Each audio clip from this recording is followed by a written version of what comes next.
It is dotted with mini-cities of fun, but as you'd expect, none quite like the operation, which is turning a sugar beet farm outside Paris into a huge plastic metropolis of pleasure. Frank Barrett joined a special preview queue to look at this sleeping beauty before she wakes up.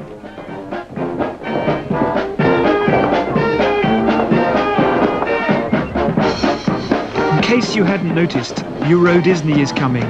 The bandwagon is rolling, the publicity machine is at full throttle. But are we all ready for Pluto's warm embrace? Welcome to the mousetrap. People are wondering whether Euro Disney will manage to attract over 11 million visitors a year. Well, this behind us is the Euro Disney Exhibition Centre, where people can pay 10 francs just to look at a few models of the site. Well, since the centre opened 10 months ago, it's already attracted 350,000 visitors. That's Disney power. Cheese? Time for a morceau of brie? Good coffee. Yes, sir. Would you like some milk? Yes, please. Can we have some croissant? We don't have any croissant. You've got muffins and brownies. What? No croissant? Is the rich mélange of French culture to be tossed away so lightly?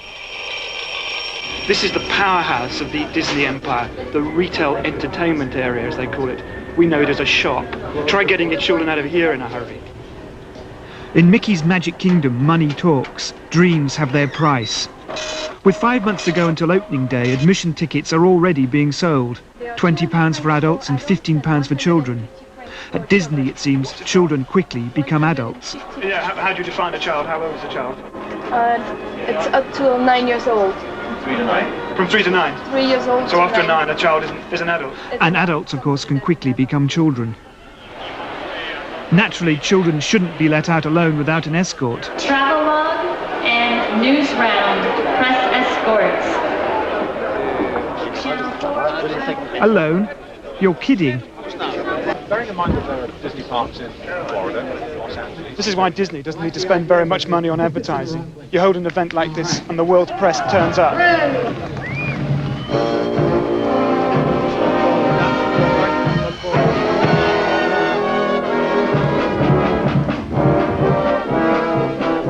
But wait a minute, what's all the fuss about?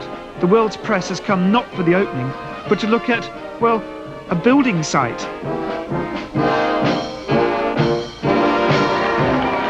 Of course, it is a very expensive building site. Keen to attract Disney to Paris, the French government is laying on a high-speed train, a metro connection and a motorway link. The French are happy to speak Disney's language, even if Disney seems to find it a bit hard to speak theirs. Mesdames et messieurs, bonjour et bienvenue. Euro Disney will fill an area a fifth of the size of Paris and cost £2.5 billion. This is certainly no Mickey Mouse operation.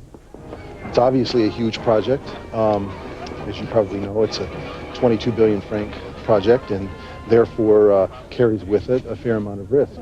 We think they've helped us mitigate some of that risk, but at the end of the day, people have to come starting April 12th. People have raised doubts of whether the park can attract 11 million people every year. I have no doubt in my mind, whatever. It will. I'm worried that we'll have too many people here. If Euro Disney makes the sort of splash it expects, those 11 million visitors a year could present them with a lengthy problem. We've looked at the ride capacity that Disney are talking of offering next year, and we believe that it's roughly comparable with what we will be offering.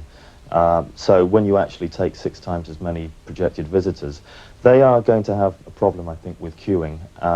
And it could be that some visitors, you know, on a busy summer's day are getting only 2 or 3 rides within the theme park.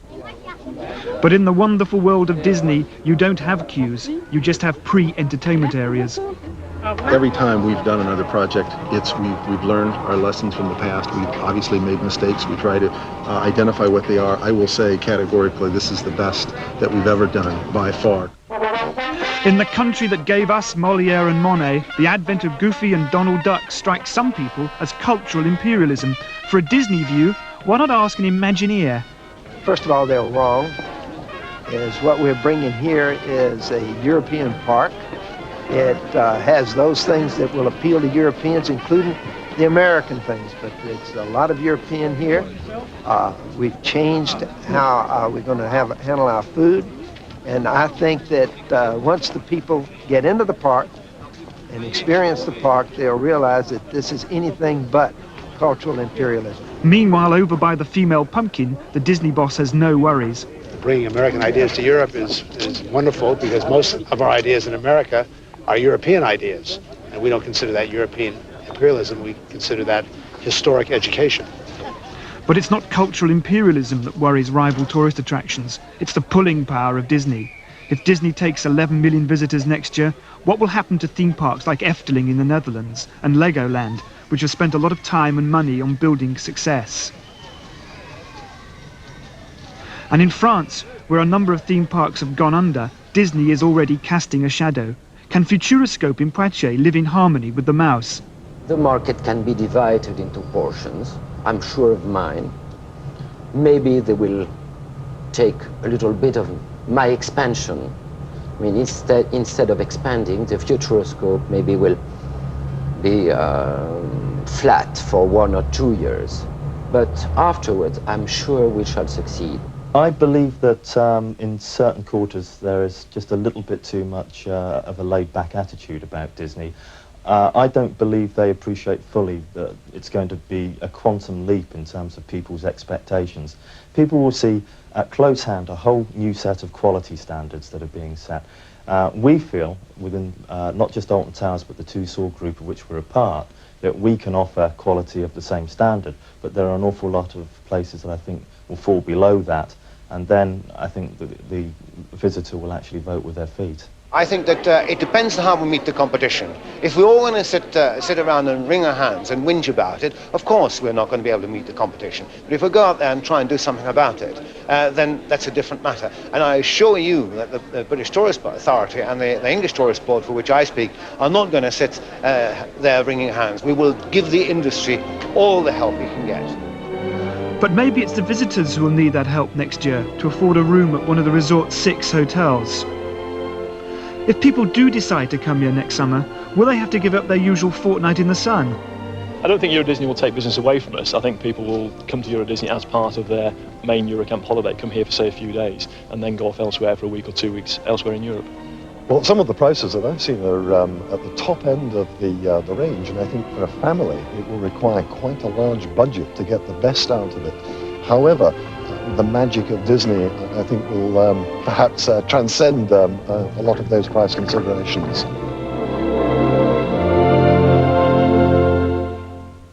Now, about the ticket, well, this isn't one, it's a voucher. It will cost you the same as a ticket, £15 for a child, £20 for an adult. But it doesn't guarantee you entry to the resort. Disney, to their credit, have extra large small print telling you this. You can exchange it for a ticket at the gate if there's room. But remember what Mr. Disney said? I'm worried that we'll have too many people here. Okay, thanks very much. Sure. Okay, we're headed this way. Okay. He's clearly a very busy man, and if he's worried, so should you be if you've got one of these. The only way to make sure that you'll get in is to buy a guaranteed ticket.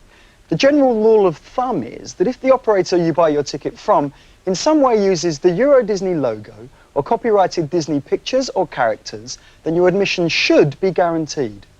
So if your kids want to be the first ones on the block to go to Euro Disney, you're going to have to plough through a pile of brochures and select whether you want to stay close to the action or save money by picking somewhere off-site. And what's it all going to cost? Well, for a family of 4 driving there for a 2-night stay, actually in the resort, you won't get much change from £750 all in.